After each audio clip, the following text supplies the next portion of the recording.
vocês, vamos seguir na nossa aula de hoje, que trata sobre as marcas da igreja verdadeira. Esse é o nosso tema de aula hoje. Na semana passada, muitos irmãos zelosos e preocupados vieram até mim e perguntaram: mas Jonatas, nós precisamos de mais critérios, nós precisamos de coisas mais objetivas para entender o que é uma igreja verdadeira. Nós não podemos ficar nesse mundo só com poucas coisas, existem muitas seitas e heresias por aí. E eu disse: calma, irmãos, calma, a próxima aula responderá tudo isso. E essa aula chegou às marcas da igreja verdadeira. Você sabe que na última aula nós aprendemos sobre o quê? Os atributos da igreja. Nós vimos que são atributos traçados desde a patrística, desde Nicéia, o credo do concílio de Nicéia, no ano 381 a.C., e que lá no credo de Nicéia, no credo niceno, que trata sobre principalmente a doutrina da Trindade, que o Renato falou, combatendo o arianismo, que entendia que Cristo não é Deus, da mesma substância que Deus. Só que, mesmo num credo tratando sobre a Trindade, tem um ponto sobre a igreja. E é isso que a gente colheu. A igreja, ela é una, santa. Obrigado, Deus. A esperança. Graças a Deus, a esperança. A igreja é una, santa, católica e apostólica. Foi isso que eles disseram. Esses atributos, eles visavam apresentar características fundamentais da igreja, onde se poderia discernir a igreja verdadeira das muitas heresias e facções, porque desde a formação da igreja, desde a igreja de Atos, que muita gente fala assim, a igreja de Atos, eu vivo a igreja de Atos, desde a igreja de Atos tinha confusão e erro, e precisava ser trabalhado. A igreja sempre precisou lutar pela sua pureza, e os credos, as confissões, os concílios, eles eram momentos em que os cristãos se organizavam para afirmar crenças, para defender a verdade, para proteger a igreja. Essa é a consciência da igreja que vem por séculos, desde a igreja primitiva, naturalmente menos perceptível na Idade Média, mas muito presente, muito forte no tempo da Reforma. Por isso, a frase do credo de Nicéia, creio numa igreja una, santa, católica e apostólica, quando os reformadores pegaram ela e olharam para o contexto que eles estavam vivendo, eles falaram assim, ela por si só não é suficiente. Ué, João, você está ensinando um negócio para a gente que não é suficiente? Ela por si só. Se eu pegar somente a frase de Nicéia, cremos na igreja santa, católica, apostólica e una, não é só isso para discernir o que é uma igreja verdadeira. E os reformadores lidaram com essa questão. Então eles disseram assim, não, a frase de Nicéia é verdadeira, ela está correta e ela descreve os atributos da igreja. Mas nós precisamos de critérios mais objetivos para discernir uma igreja verdadeira de uma igreja falsa. Então, desde 1500, desde os pré-reformadores, final do ano 1400, até a eclosão da reforma e o pós, eles já estavam falando isso. Como a gente vai entender? Como a gente vai discernir? Nós temos os atributos da igreja, mas quais critérios? E aí você tem que entender que na época da reforma, o protestantismo, ele se espalha, tá? Ele se espalhou em diversos grupos, porque havia igrejas reformadas na Suíça, na Holanda, na Escócia, havia a igreja anglicana na Inglaterra, havia a igreja luterana na Alemanha, havia os huguenotes na França, entre muitos outros ramos que surgiram da reforma. E lá no meio de tudo isso tinha quem? Tinha a igreja de Roma, entre aspas. E tinha a igreja de Roma, que dizia assim, nós somos a única igreja verdadeira. Então os reformadores disseram, não, está errado. Tem joio no meio desse trigo aí, tem corrupção. E como a gente entende, como a gente reconhece aquilo que é de verdade? Eles olharam para a palavra de Deus e eles viram que na palavra de Deus eles tinham o padrão, a norma para julgar igrejas. E aí eles levantaram 3 marcas essenciais para a igreja. Como eu coloquei no slide, a primeira delas, a fiel pregação da palavra. A segunda, a correta ministração dos sacramentos. Quantos sacramentos a gente tem? 2, graças a Deus. 3, o fiel exercício da disciplina eclesiástica, e mesmo que não endossada por todos os reformadores, foi afirmada pelas confissões e pelos símbolos de fé reformados posteriormente. Então eles olharam aquela realidade e eles disseram assim: cremos na igreja santa, una, santa, católica e apostólica, mas também entendemos que uma igreja verdadeira possui 3 marcas essenciais: a fiel pregação da palavra, a ministração correta dos sacramentos, ceia e batismo, e a fiel disciplina eclesiástica. Se uma igreja não tem essas coisas, ela não é uma igreja de verdade. E aí eles disseram assim: Roma não é uma igreja de verdade. Porque Roma não tem fiel pregação da palavra, ela nega a justificação somente pela fé. Ela também não ministra direito os sacramentos. Roma levanta 7 sacramentos. Ela entende esses sacramentos como salvíficos: batismo, ceia, eucaristia. Não, está errado, ela não é a igreja verdadeira. E lá também não tem fiel exercício de disciplina eclesiástica, porque eles não estão seguindo a norma da palavra de Deus. Então Roma não é uma igreja verdadeira. Estão entendendo? Foram essas as marcas que eles levantaram para distinguir as coisas. São marcas históricas que herdamos e que nos auxilia a entender hoje quem são as igrejas verdadeiras, quem não são as igrejas verdadeiras. Quando você coloca no terceiro ponto ali, símbolos de fé, Símbolos de fé reformados durante a história. Nós temos basicamente 7. Tá? Confissão de Fé de Westminster, Catecismo Maior e Breve de Westminster, Confissão Belga, a Confissão dos Congregacionais, Confissão de Fé Batista de 1689 e... estou esquecendo uma. Não, é a Declaração de Savoia, a dos Congregacionais, e tem uma, é o Catecismo de Heidelberg. Então, esses são os símbolos de fé que eu estou querendo dizer ali, tá? E quando eu tratar desse termo, símbolos de fé, eu estou querendo me referir a confissões, credos, tratados na história da igreja que são afirmados pela grande maioria dos reformados. É por isso que eu dizer que esses são símbolos de fé, porque expressam a fé de uma tradição maior.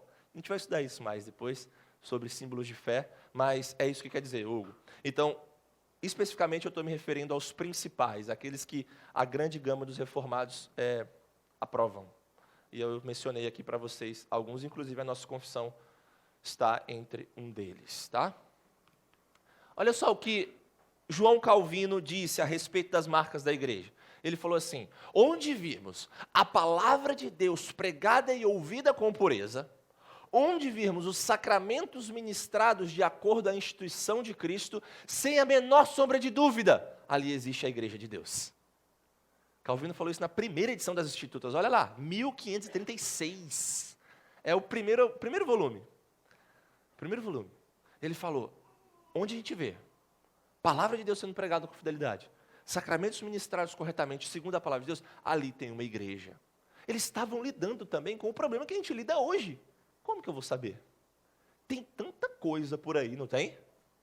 E eu estou falando aqui sobre igreja, de um contexto mais geral, sobre o que é a igreja, sobre o que a Bíblia fala sobre a igreja. E aí os irmãos no banco ficaram: mas tem muita coisa lá fora, eu estou com medo, como que eu vou saber? Eu entendo a preocupação dos irmãos, mas a gente olha também para o legado que veio antes da gente. Lembre-se, você não está sozinho no mundo. Olha que bênção. O crente do século 21 acha que ele é a primeira geração dos cristãos na história. Não é.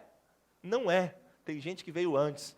E gente melhor do que você. Tá? Não sei se isso é bom para você ouvir, mas é isso. Gente melhor do que você. Então Calvino disse isso. Agora olha só o que a Confissão Belga diz. Se a sã doutrina do Evangelho é pregada nela, ou seja, numa igreja, se ela mantém a sã administração dos sacramentos como estes foram instituídos por Cristo, se a disciplina da igreja é exercida na punição do pecado, em suma, se todas as coisas são conduzidas de acordo à santa palavra de Deus, todas as coisas contrárias a ela rejeitadas, e Jesus Cristo reconhecido como o único chefe da igreja, por meio disso, se pode conhecer certamente a igreja verdadeira, da qual ninguém tem direito de separar-se. Está vendo essa expressão final aí, ó? Na qual ninguém tem direito de separar-se. Isso é o que Roma outorgava a ela mesma. Quem não está na igreja está no inferno. Você não tem o direito de se separar de Roma. Mas só que ele aplicou o quê? A igreja verdadeira, e não a instituição romana. A igreja verdadeira, da igreja verdadeira, você não tem o direito de separar-se. Porque ela é a noiva de Cristo. É isso. Então, a Confissão Belga também levantou essas marcas. Tá?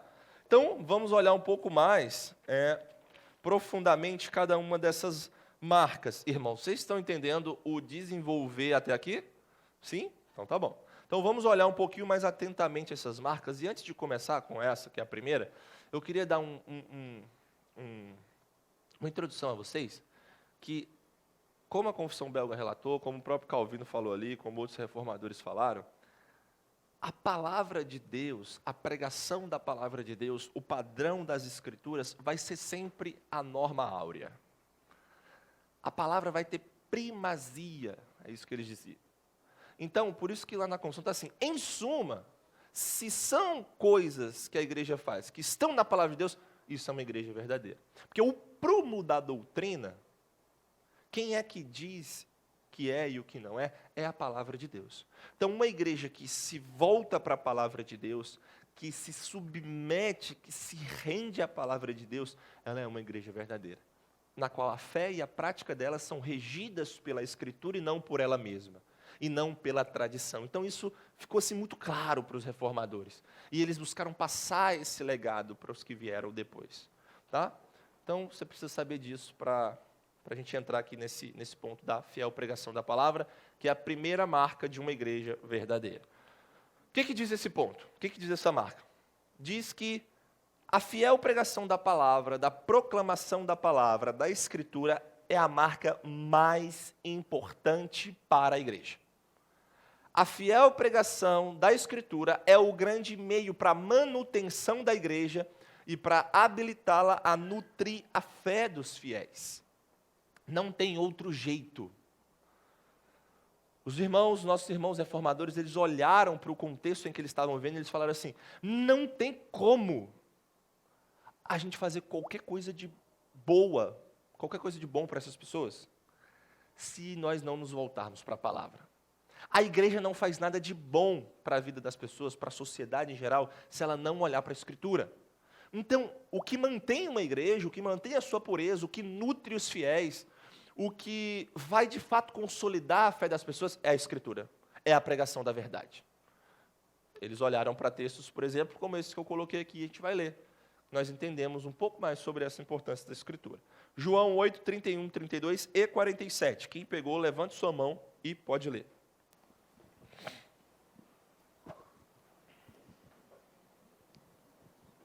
Então Jesus disse aos judeus que haviam crido nele, se vocês permanecerem na minha palavra, são verdadeiramente meus discípulos, conhecerão a verdade e a verdade os libertará.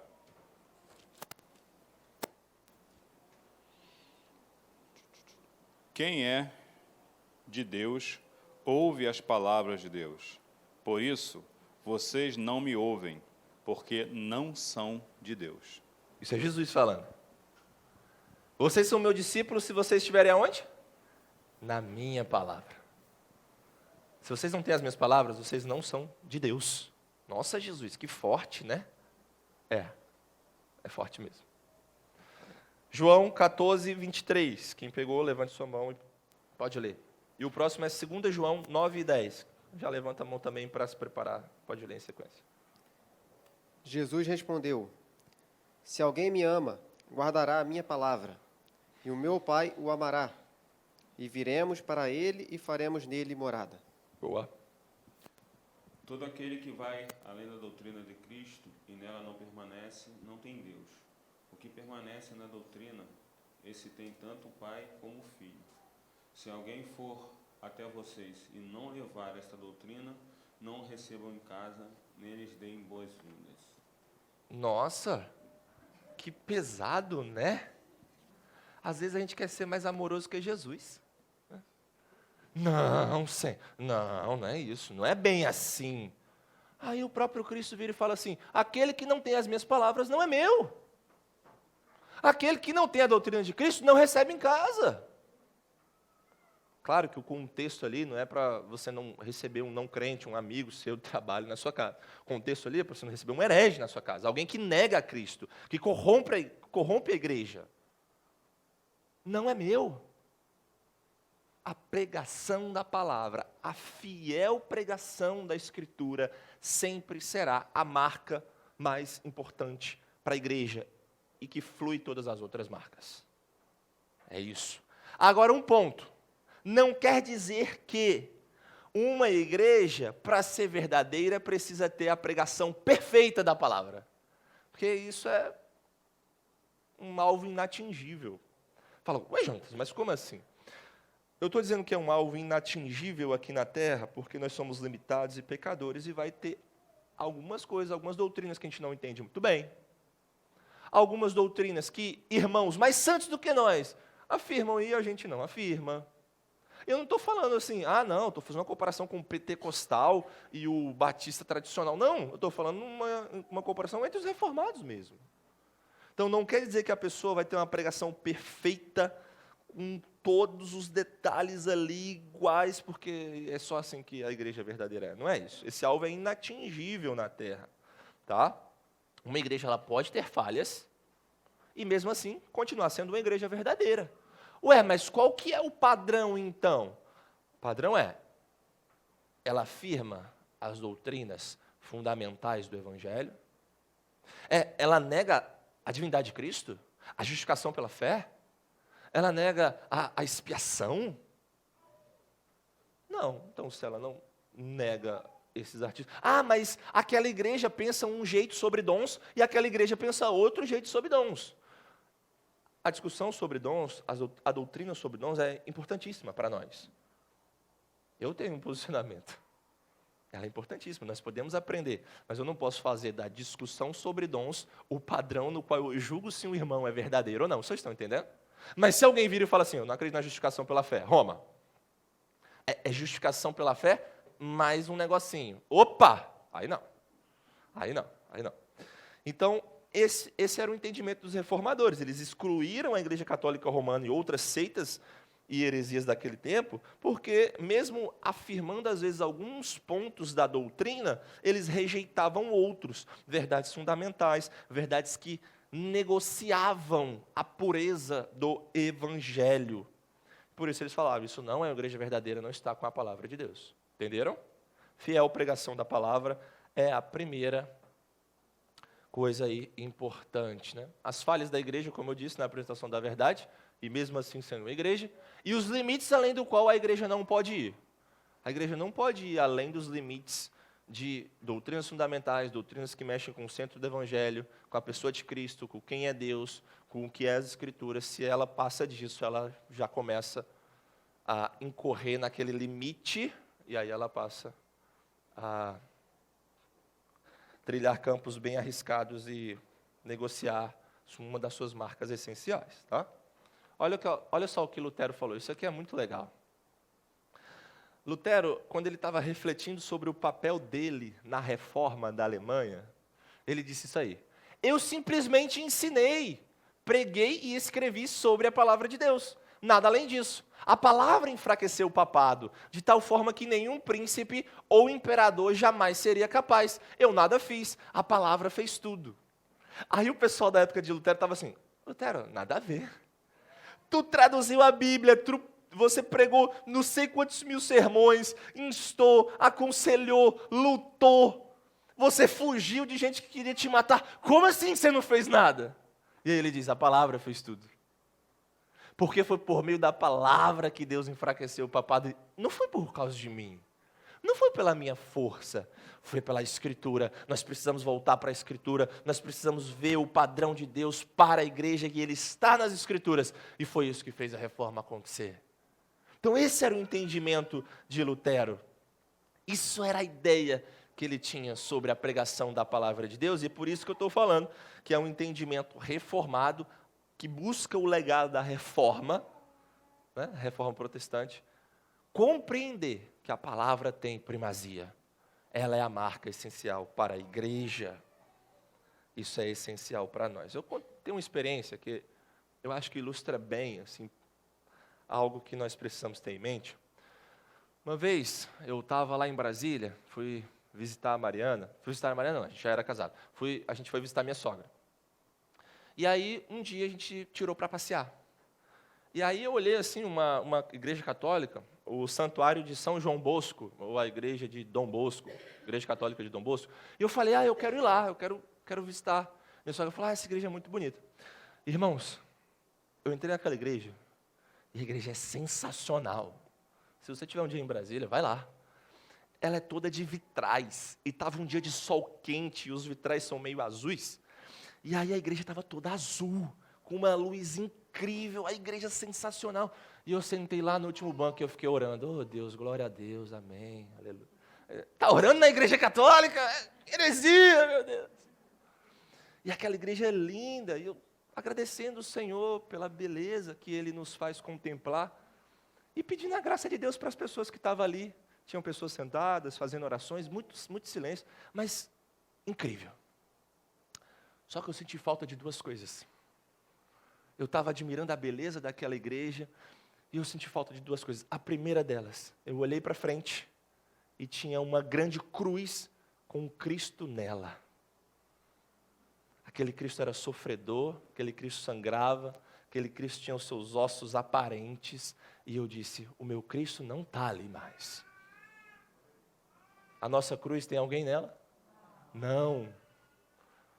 Nosso Cristo está à destra de Deus, vitorioso e ressurreto. Essa foi uma coisa que eu senti falta. E eu pedi a misericórdia de Deus para aquelas pessoas. E a segunda coisa que eu senti falta, não tinha púlpito. É por isso que aquele Cristo está na cruz ainda. Eles não tinham púlpito. E eu disse, cadê o púlpito dessa igreja? Não tinha púlpito. Tinha a mesa da Eucaristia. Era linda a igreja. Tinha imagens, tinha várias coisas. Mas não tinha púlpito. Não tinha pregação da verdade. Aquelas pessoas estão na cegueira. Eu disse, Senhor, seja misericordioso com esse lugar. Eu não sei se você percebe, mas qual é a posição do púlpito em uma igreja evangélica? É no centro. Nosso púlpito fica aqui. A igreja evangélica protestante, ela não tem imagens, ela não tem uma arquitetura rebuscada, mas quando você entra em uma igreja protestante, uma igreja evangélica, a primeira coisa que você vê é o púlpito. Ele está no centro. Pode ser um púlpito de madeira, de acrílico, de pedra, seja o que for, mas o púlpito está lá. Porque o púlpito tem que estar ali. O que estão tentando comunicar para você? Estão tentando dizer assim, aqui existe uma igreja onde a palavra tem primazia. A palavra tem primazia. Eu coloquei pequenos artigos aí no nosso material, que eu vou postar amanhã, depois você leia, inclusive sobre a posição do púlpito em igrejas protestantes.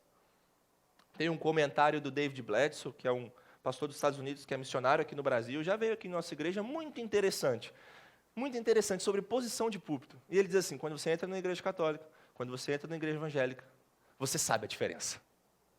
Você sabe a diferença. Por quê? Porque uma vai ter um púlpito no meio, a outra não. Normalmente a mesa da Eucaristia está em evidência, às vezes não tem púlpito, às vezes é outra coisa. Então, até isso, a gente precisa ficar atento também. Fiel pregação da palavra de Deus é a primeira marca, ela é essencial, fundamental para a igreja, amém? Amém. Você lê o material, tá? Que eu mandar amanhã, que você vai ter mais coisas.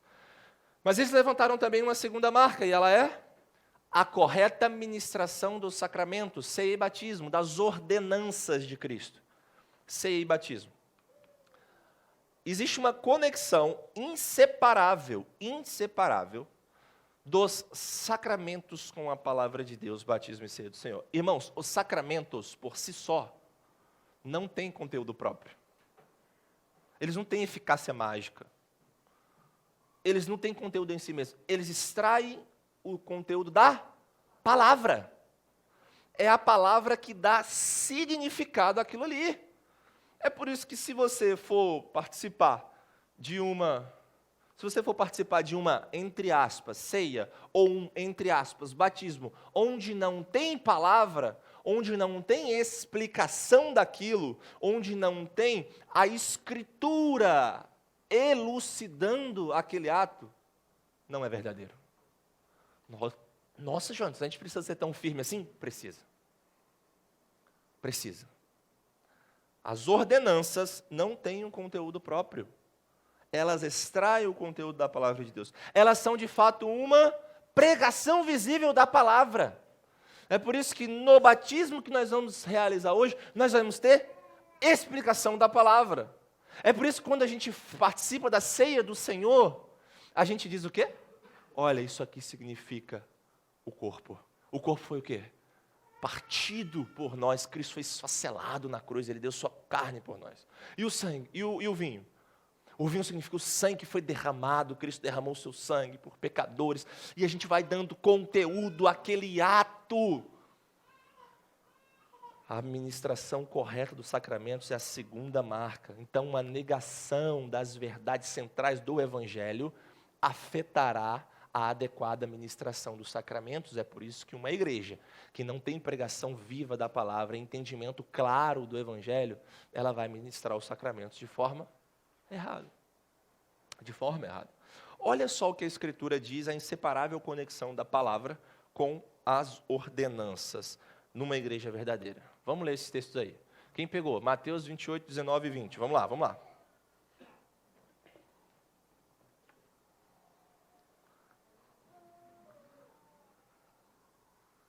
O próximo é Marcos 16, 15 e 16. Já levanta a mão para pegar. Portanto, vão e façam discípulos de todas as nações, batizando-os em nome do Pai, do Filho e do Espírito Santo, ensinando-os a guardar todas as coisas que tenho ordenado a vocês. E eis que estou com vocês todos os dias até o fim dos tempos. Vocês vão e vocês batizam. E aí é só batizar? Não, ensina. Ensina.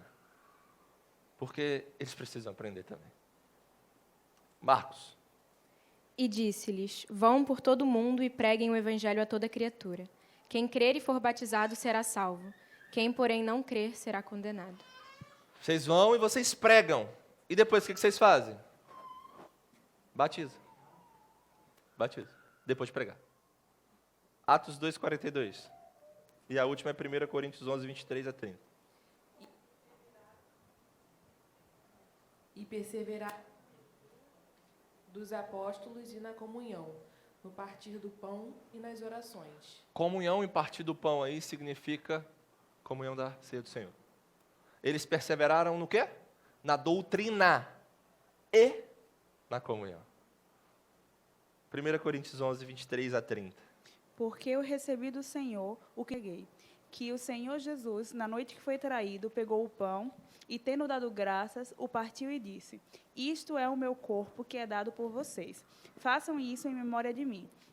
Do mesmo modo, depois da ceia, pegou também o cálice, dizendo: Este cálice é a nova aliança do meu sangue. Façam isso todas as vezes que beberem em memória de mim.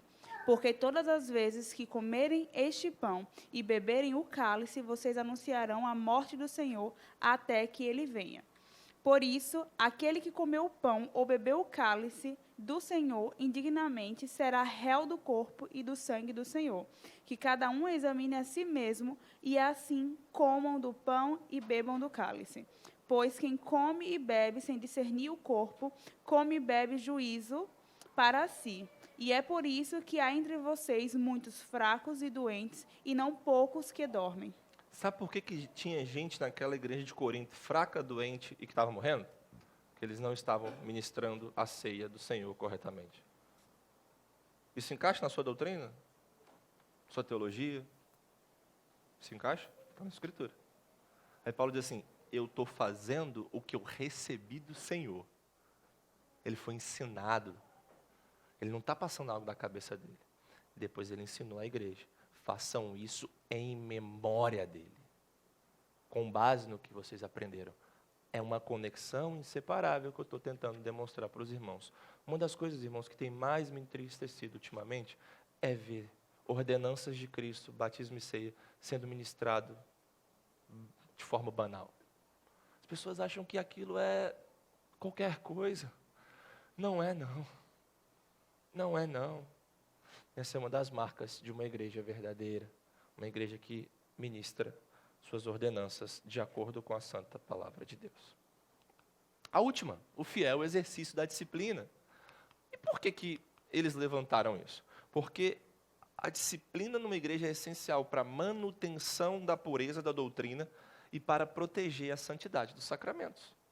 Eu não sei a ideia que você tem de disciplina na sua cabeça. Talvez disciplina na sua cabeça seja, alguém adulterou, a igreja leva para a assembleia e exclui a pessoa. Eu queria dizer que essa ideia é muito restrita, tá? Disciplina não é isso. Disciplina não é só isso. Disciplina na igreja começa no púlpito. Disciplina na igreja começa no discipulado. Disciplina na igreja é aconselhamento. Disciplina na igreja é preventiva. Disciplina na igreja é também, sim, repreensão pública. É também, sim, a assembleia da igreja tratando casos difíceis, mas não é só isso. Disciplina é muito maior. Disciplina é quando você está pensando uma coisa errada e vem um irmão e fala, não é assim. Ou então você está com uma doutrina meio equivocada, o pastor chega para você e fala, está errado. Disciplina começa ali. Aí a pessoa vira e fala, nossa, o fiel exercício da disciplina, uma marca da igreja verdadeira. É, uma marca da igreja verdadeira. Mas você quer isso? Quer? Se você for crente, você tem que falar assim, né? Mas muitas vezes é difícil para nós, não é? Então, a disciplina numa igreja, o corrigir o pecado, é isso. Se uma igreja, ela não corrige um pecado que ela vê, ela deixa, ela vai botando para debaixo do tapete. Não, depois a gente trata disso, depois a gente trata disso, depois a gente trata disso. Ela está deixando de ser uma igreja de verdade. Porque uma igreja precisa repreender um pecado aparente, um pecado que veio à tona. Isso é muito sério. A disciplina da igreja também exige um governo. A igreja precisa ter um governo. E as escrituras nos mostram isso. Ela precisa ter líderes, seus pastores, outros que servem, os diáconos. Os membros têm responsabilidades, têm deveres, têm um compromisso. Isso é um governo. Então, a igreja não é negócio desorganizado que anda por aí, qualquer um faz o que quer. Não. Uma igreja de verdade, ela tem disciplina. Ela repreende o pecado. Ela busca a organização pela palavra de Deus. Quando ela deixa esse ideal, ela está passando daquele limite. Está deixando de ser uma igreja legítima. Porque ela não remove um pecador que não se arrepende da sua comunhão, ou quando se depara com uma clara corrupção, ela não repreende. Isso é muito sério. Então, uma igreja fiel, ela busca diligente, responsável e cuidadosamente o exercício da disciplina cristã. Em verdade e amor. É isso que o texto diz. Agora, olha só o que diz as Escrituras. Mateus 18, 15 a 20. Quem pegou pode ler. Se o seu irmão pecar contra você, vá e repreenda-o em particular. Se ele ouvir, você ganhou o seu irmão. Mas se não ouvir, leve ainda com você uma ou duas pessoas, para que pelo depoimento de 2 ou 3 testemunhas, toda a questão seja decidida. E se ele se recusar a ouvir essas pessoas, exponha o assunto à igreja. E se ele se recusar a... Pode continuar. A igreja considere-o como gentil e publicano. Em verdade lhes digo que tudo que ligarem na terra terá sido ligado nos céus, e tudo que desligarem na terra terá sido desligado nos céus. Em verdade também lhes digo que se 2 de vocês sobre a terra concordarem a respeito de qualquer coisa que vierem a pedir, isso lhes será concedido por meu Pai que está nos céus. Porque onde estiverem 2 ou 3 reunidos em meu nome, ali estou no meio deles. Olha aí o Senhor Jesus nos ensinando a fazer disciplina. Vai lá, chama o seu irmão. Se ele não se converter, chama outro. Aí ele não se converte, chama mais outro. Aí ele não se converte, chama a igreja. Se ele não se converter, considera ele o quê? Gentil e publicano. Mas a gente espera que um crente, né, depois de todas essas etapas, ele se renda e fala, é verdade, estou pecando. Se uma pessoa, depois de todas essas etapas, não se converte, não muda, aí a gente considera que talvez ele não seja um crente de fato. Olha só o que diz 1 Coríntios 5, 1 a 5. Vamos ler só esse texto, não precisa ler o 13 não. Deixa eu aproveitar um pouco o nosso tempo aqui. 1 Coríntios 5, 1 a 5. Esse texto é forte. Vai lá. Quem vai ler? Ouve-se por aí que entre vocês existe imoralidade tal como não existe nem mesmo entre os gentios. Isto é, alguém se atreve a possuir a mulher do seu próprio pai. E vocês andam cheios de orgulho quando deveriam ter lamentado e tirado do meio de vocês quem fez uma coisa dessas. Eu, na verdade, ainda que fisicamente ausente, mas presente em espírito, já sentenciei como se estivesse presente o autor de tal infâmia. Em nome do nosso Senhor Jesus, reunido vocês e o meu espírito, com o poder de Jesus, nosso Senhor, que esse tal seja entregue a Satanás para que a destruição da carne, a fim de que o espírito seja salvo no dia do Senhor. Intenso, né? Tem gente aí no meio de vocês que faz pior do que o povo de fora. Estão deitando com a mulher do pai. Coloca ele para fora logo, porque vocês estão orgulhosos. Estão achando que estão fazendo certo? Entreguem ele a Satanás para que o espírito seja salvo. É claro que tem entendimento sobre essas expressões, que elas são fortes, mas é isso aí que está no texto, é exatamente isso aí. No momento quando a gente estudar sobre disciplina eclesiástica mais a fundo, a gente volta para ele. Mas é isso que o Senhor disse. Vamos pular o texto aqui de 1 Coríntios 14, 33 e 40. Desculpa você aí que pegou esse texto. Vamos lá para Apocalipse 2, 14, 15 e 20. Olha só o que o Senhor diz a essas igrejas. Tenho, porém, contra você algumas coisas. Então, aí em seu meio, os que sustentam a doutrina de Balaão, o qual ensinava Balaque a armar ciladas diante dos filhos de Israel, para que comessem coisas sacrificadas aos ídolos e praticassem a prostituição. Além disso, estão também aí em seu meio os que seguem a doutrina dos nicolaítas. E o 20. Tenho, porém, contra você o fato de você tolerar que essa mulher, Jezabel, que se declara profetiza, não somente ensine, mas ainda seduza os meus servos a praticar a prostituição e a comer coisas sacrificadas aos ídolos. Vocês sabem qual era o problema das igrejas de Pérgamo e de Tiatira? Era um problema de fiel exercício de disciplina. Aí Jesus, o Senhor da igreja, aquele que anda no meio dos castiçais, é a imagem que Apocalipse traz. O Senhor anda no meio do seu povo. Ele diz para aquela igreja assim: eu tenho uma coisa contra vocês. Tem gente que prega a doutrina dos nicolaítas, tem gente que é igual Jezabel, e tem gente que prega a doutrina de Balaão. E sabe o que vocês fazem? Nada. Se arrependam, ou vocês vão perder do direito de comer da árvore da vida. Ah, não, a gente pode não, vamos negociar. Lê a Bíblia, pô. Vai lá, lê a Bíblia. Lê a Escritura. Fiel exercício de disciplina. Pecado no meio da igreja, a igreja não faz nada. Ela está negociando verdades, ela está passando a não ser uma igreja legítima. A gente precisa tratar essas coisas com seriedade, irmãos. É isso. Primeira marca é qual? Fiel pregação, estou sendo confrontado. Fiel pregação da palavra. Segunda, ministração correta dos sacramentos. Terceira, fiel exercício da disciplina. A igreja, todas as igrejas vão fazer isso perfeitamente? Não, nós temos falhas. Mas ela está buscando isso? Sim, então ela é uma igreja verdadeira. São princípios que vêm da Escritura e não nosso. Outras marcas esclarecedoras. Mas será que nós podemos identificar outras características importantes para uma igreja fiel e saudável? Então, outros irmãos, embasados nas 3 marcas que eu acabei de falar, eles fizeram alguns outros indicativos. Por exemplo, o Mark Dever fez 9. Por isso que a gente tem 9 marcas de uma igreja saudável. Aí ele diz lá, pregação expositiva, teologia bíblica, evangelho, entendimento de conversão, entendimento de evangelização, entendimento de membresia, entendimento bíblico da igreja, interesse pelo discipulado e crescimento e liderança bíblica na igreja.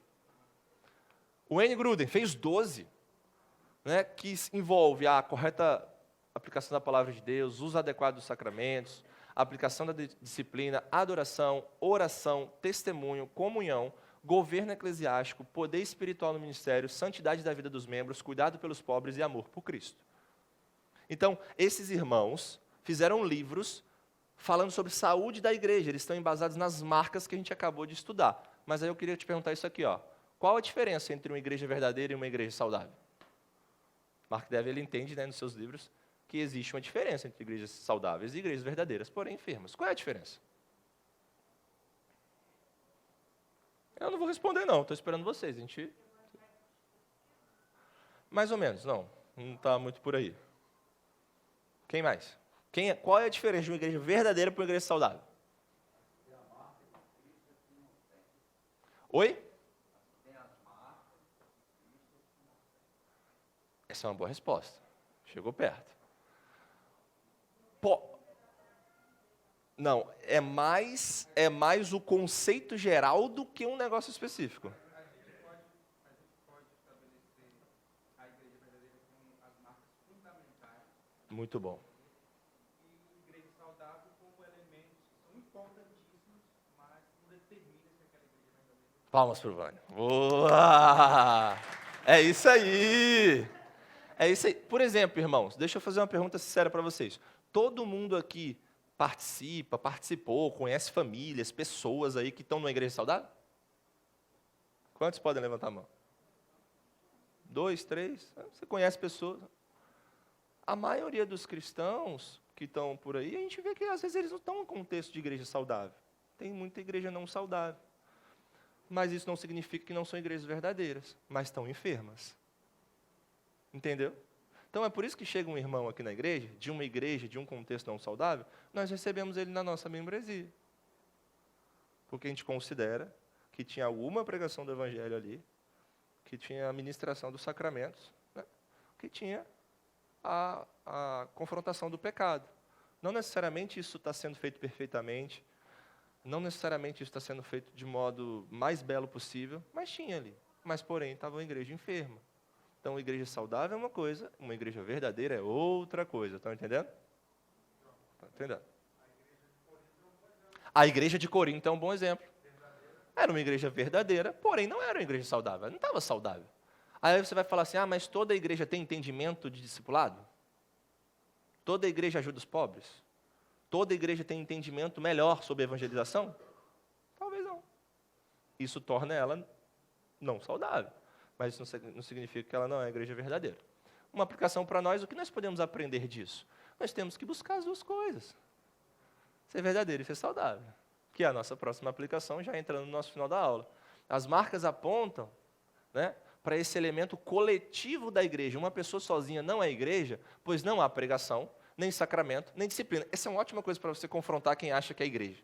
Você fala assim, tem pregação? Tem sacramento?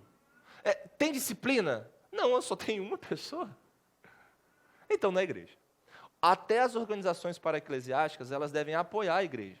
Por exemplo, Ministério de Refugiados, Ministério com grupos universitários, Ministério de Ação Social, elas apoiam a igreja, nunca substituem. Por quê? Porque não tem pregação? Não tem sacramento? Não tem disciplina. Então, é uma aplicação para nós. Outra coisa, que flui do que eu perguntei, né, anteriormente. Não basta ter apenas uma das marcas.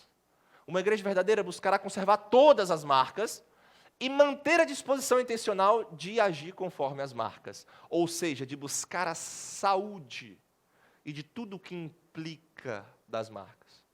Uma igreja tem um entendimento bíblico de evangelização e discipulado, é maravilhoso. Isso flui de quê? Da pregação da palavra. Então é uma implicação. Uma igreja verdadeira, ela busca todas as outras. E essa última aplicação, a gente vai ler todo mundo junto. Tá? Vamos lá.